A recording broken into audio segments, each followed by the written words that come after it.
Bismillahirrahmanirrahim. Assalamualaikum warahmatullahi wabarakatuh. Alhamdulillahirabbil alamin. An amana bi ni'matil Islam wal iman. Wassalatu wassalamu ala Rasulillah sayyidina Muhammadin wa ala alihi wa sahbihi ajma'in. Qala Allah ta'ala fil Qur'anil Karim, a'udzu billahi minasyaitonir rajim. Wa idza sa'alaka ibadi anni fa inni qarib ujibu da'wata da'i idza da'an falyastajibu li wal yu'minu bi la'allahum yarshudun. Subhanaka la ilma lana illa ma 'allamtana innaka antal alimul hakim wa tub 'alaina innaka antat tawwabur rahim. Rabbi hab li hukma wa hikmi bis solihin waj'alni lisana sidqin fil akhirin waj'alni warasatil jannatin na'im amma ba'du. Para jamaah Mushola Nurul Huda yang kami hormati, sesepuh para hujajah serta teman-teman remaja yang berbahagia dan dirahmati oleh Allah Subhanahu wa taala. Amin ya rabbal alamin. Puji dan syukur mari kita sama-sama panjatkan kehadirat Allah Subhanahu wa taala, karena kita yakin hanya atas limpahan rahmat dan inayahnya lah, alhamdulillah pada malam hari ini, malam ke-17, kita bersama berkumpul bermuajah di mushola yang mulia ini dalam rangka menjalankan kewajiban kita sebagai muslim muslimah untuk menjalankan sholat isya berjamaah dan dilanjutkan dengan sholat tarawih berjamaah. Dan insya Allah Bapak Ibu sekalian, bila kita melaksanakan sholat tarawih pada malam ke-17 ini, maka Allah akan memberikan semua pahalanya para nabi yang tarawih pada malam hari ini. Subhanallah. Dan luar biasa sekali. Oleh karena itu kita bersyukur. Semoga kita selalu berikan kekuatan dan istiqomah menjalankannya. Amin ya rabbal alamin. Salawat teriring salam semoga Allah limpah curahkan juga kepada junjungan kita Nabi besar Muhammad sallallahu alaihi wasallam beserta keluarganya, beserta sahabat-sahabatnya, dan tentunya beserta kita semua sebagai umatnya. Pengen dia menjadi umat Rasul sampai nanti kita meninggal dan sampai akhir zaman. Amin ya rabbal alamin. Bapak-bapak, ibu-ibu, jamaah Mushola Nurul Huda yang dimuliakan Allah. Jadi saya katakan iman adalah merupakan kenikmatan yang amat sangat besar buat kita semuanya. Kenapa? Boleh Bapak Ibu buka surat Al-An'am ayatnya 111. Surat 6 ayat 111. Allah sampaikan dalam ayat tersebut yang kurang lebih isinya, sekiranya malaikat mengajak orang yang belum beriman suruh beriman, suruh yakin, suruh percaya, suruh menjalankan perintah Allah dan Rasulnya, atau orang yang sudah meninggal dunia dari zaman Nabi Adam sampai saat ini dihidupkan kembali untuk mengajak orang-orang yang belum beriman suruh beriman, ternyata tidak menjamin kita mau. Ataupun kata Allah dalam ayat itu, apa yang kita minta, apa yang kita inginkan, Allah kasih. Ternyata itu pun tidak menjamin kita beriman. Oleh karena itu, kita sudah beriman, harus bersyukur, harus kita jaga, harus kita pelihara bersama-sama, agar kita nanti setelah meninggal mati enak. Artinya husnul khotimah. Itu yang kita cari, itu yang kita tunggu. Jangan sampai, ini krisis tujuan sebenarnya. Kita berupaya dengan sekuat tenaga bagaimana caranya agar hidup enak. Dia lakukan apapun sehingga melupakan dia untuk mati enak. Ini yang harus kita sadari betul, bahwa kehidupan dunia ini enggak lama, hanya 1 jam umur akhirat. 1 jam. Kalau kita umurnya 100 tahun, di sana sehari 1000 tahun di sini. Allahu Akbar.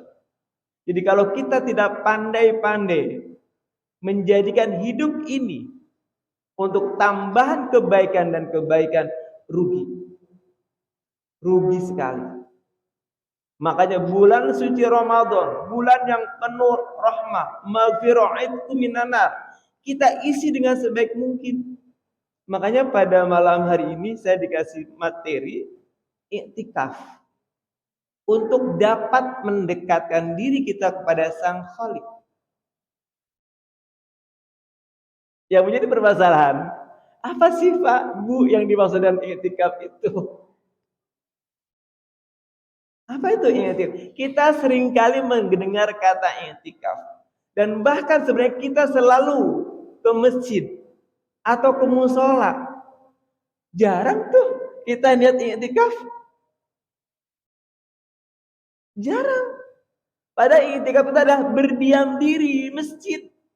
Untuk apa? Untuk mendekatkan diri kepada Allah, kepada Sang Khalik, kepada Sang Pencipta. Agar apa? Agar kita betul-betul terbuka hatinya, bersih hatinya. Ini yang harus kita sadari betul. Makanya pantas Rasulullah itu kalau pada bulan Ramadan, terlebih di 10 hari terakhir, beliau tidak pernah lepas. Selalu i'tikaf. Untuk apa? Untuk merenung, untuk berpikir, untuk tilawah, untuk baca Quran, untuk sholat. Beliau lakukan semua itu. Ketika ada apapun, betul-betul beliau ke masjid untuk berzikir, bertadabbur, bertafakur. Itu pentingnya i'tikaf. Dan i'tikaf itu sejauh mana sih? Lamanya berapa sih Bapak Ibu sekalian? Sebentar sebenarnya. Ketika batas i'tikaf itu sama dengan kita sholat 5 waktu dengan khusyuk. Artinya 5 menit, 10 menit kita sudah i'tikaf, udah boleh. Kita kan enggak, saya sendiri juga belum Pak. Begitu masuk masjid atau ke musola, ya sudah enggak ada niat i'tikaf. Padahal dengan niat i'tikaf itu lebih luar biasa sekali. Bahkan Rasulullah sampaikan, barang siapa beriktikaf karena Allah, iman dan ikhlas karena Allah, diampuni segala dosanya yang telah lalu dan yang akan datang. Nah ini i'tikaf. Kita baca Al-Quran, ditadaburi, apalagi mau dibaca pelan-pelan, dipahami. Mungkin pernah saya sampaikan, yuk kita hatamkan tuh artinya Al-Quran. Makanya kenapa banyak orang-orang non-muslim masuk Islam? Bukan dia bisa bacakan, belum bisa Bapak sekalian, belum. Dia belum bisa, tapi dia baca artinya sehingga dia bisa mengambil intisari dari ayat dari Al-Quran itu sendiri. Kita enggak. Dan itu memang setan maunya seperti itu. Makanya untuk mengisi bulan suci Ramadan ini, yuk kita isi nih musola ini. Ya, memang untuk i'tikaf itu sebaiknya di masjid. Tapi ada yang mengatakan boleh di musola. Musola pun ke tempat sholat, tempat sujud, jadi nggak masalah. Tapi memang semua sepakat bahwa i'tikaf itu adalah di masjid. Apa hukumnya i'tikaf? Awalnya sunnah. Ada yang juga jadi wajib, jadi makruh, dan juga jadi haram. Tergantung posisi kitanya. Tapi asalnya sunnah Bapak Ibu sekalian. Silahkan kita ke masjid, ke musola untuk beriktikaf. Yang penting kita niatin dulu. Rukun iktikaf itu ada berapa sih ya? Ada 4. Pertama, niat. Jadi niat itu nomor wahid. Sama dengan kita puasa. Walaupun kita puasa besok tuh kita nggak niat, ya nggak sah puasanya. Jadi niat itu penting. Niat saya beriktikaf di musola ini karena Allah Ta'ala. Misalnya. Itu lakukan. Walaupun hanya 10 menit. Tapi ketika kita masuk ke musola, ke masjid, kita sudah niat karena Allah untuk beriktikaf, untuk bertadabur. Silakan mencari apa saja untuk mencari inspirasi di masjid. Untuk sholat luar biasa, apalagi sholat malamnya. Itu pertama, niat. Penting banget diboskan. Terus berapa lama? Ya itu tadi secukupnya. Kayak kita sholat khusyuk aja, sholat tumakninah saja, itu udah cukup. Ya. Kemudian memang tempatnya di masjid. Ya.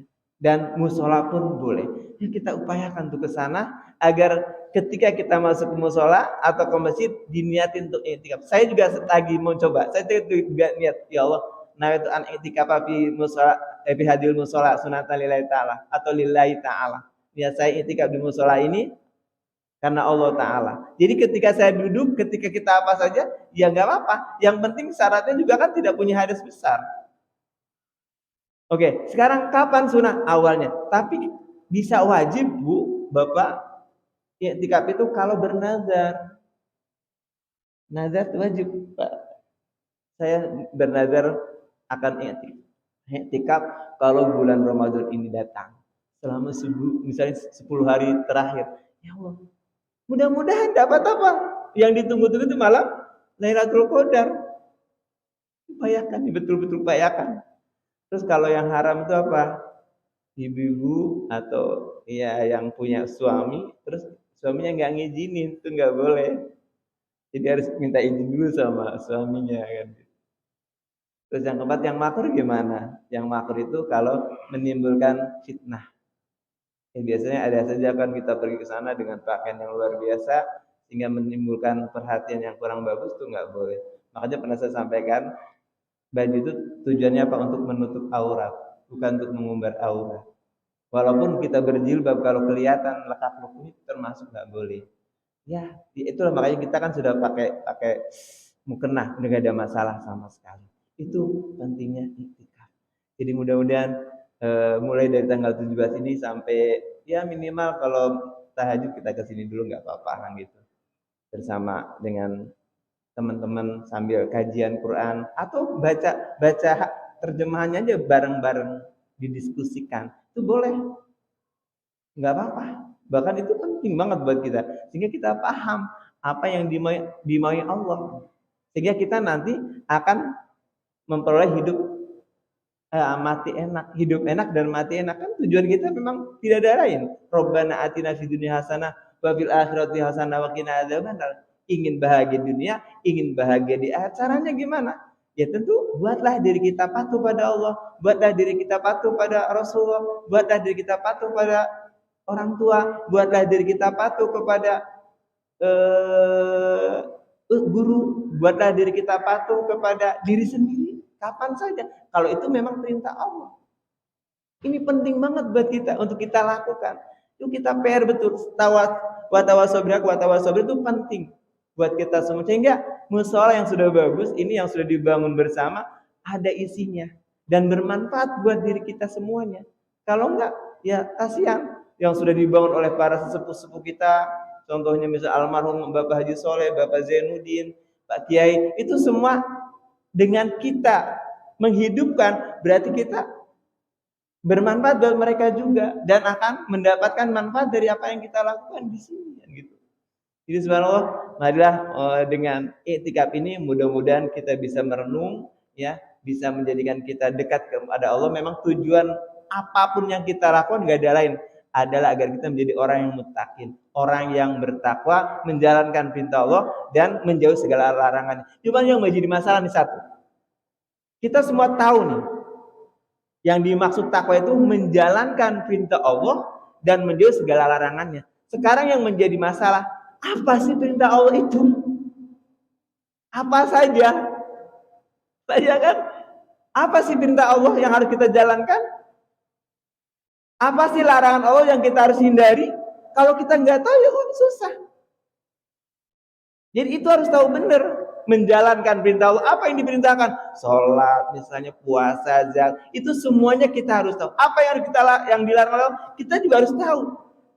Harus mencari tahu. Karena itulah ketika kita beribadah dengan tahu ilmunya, maka yakin sholat kita, ibadah kita itu jadi diterima oleh Allah Subhanahu wa taala. Tapi kalau hanya sekedar retorika kemudian kita nggak tahu masalah, ya nggak bisa. Makanya ada teori gini, kita tidak bisa apa kalau kita tidak tahu itu apa. Kita tidak bisa sholat kalau kita tidak tahu apa itu sholat. Kita tidak bisa jadi istri yang baik kalau tidak tahu apa itu istri yang baik. Kita tidak bisa menjadi suami yang baik kalau kita tidak tahu apa itu suami yang baik. Jadi artinya ketika kita ingin menjadi orang Islam yang baik, harus tahu apa itu Islam. Ketika kita ingin tahu sholat itu biar benar, apa itu sholat? Jadi kalau kita itu semua tahu, insya Allah apa yang kita lakukan akan mendapatkan ridho dari Allah Subhanahu wa taala. Amin ya rabbal alamin. Ini saja yang perlu saya sampaikan karena ada hataman Quran. Semoga dengan pembacaan ayat Quran nanti kita akan mendapatkan ridho dari Allah Subhanahu wa taala dan kita akan diberikan mahkota oleh Allah, apalagi kita anak suruh kita juga menghafal. Yang terpenting satu lagi, Bapak Ibu sekalian, yuk walaupun kita umurnya sudah 40 tahun, 50 tahun, 60 tahun, kita tetap menghafal Al-Qur'an dengan harapan ketika kita meninggal dunia lagi ngapal Quran, walaupun nggak hafal-hafal, walaupun kita ngapal dari Al-Fatihah dulu, Al-Fatihah terus sudah masuk lagi, nggak apa-apa. Kita udah usia 70 tahun, nggak apa-apa. Ya, karena memang sebenarnya orang yang dikatakan muda bila umur 70 tahun masih belajar. Tapi orang sudah dikatakan tua, masih umur di bawah 45 tahun, nggak mau belajar. Kan gitu masalahnya. Jadi walaupun kita sudah di atas 50, kita tetap semangat untuk mendapatkan ridho Allah Subhanahu wa taala sehingga kita nanti akan mendapatkan mati enak yang namanya husnul khotimah. Kurang lebih mohon maaf. Akhir kalam. Wassalamualaikum warahmatullahi wabarakatuh. La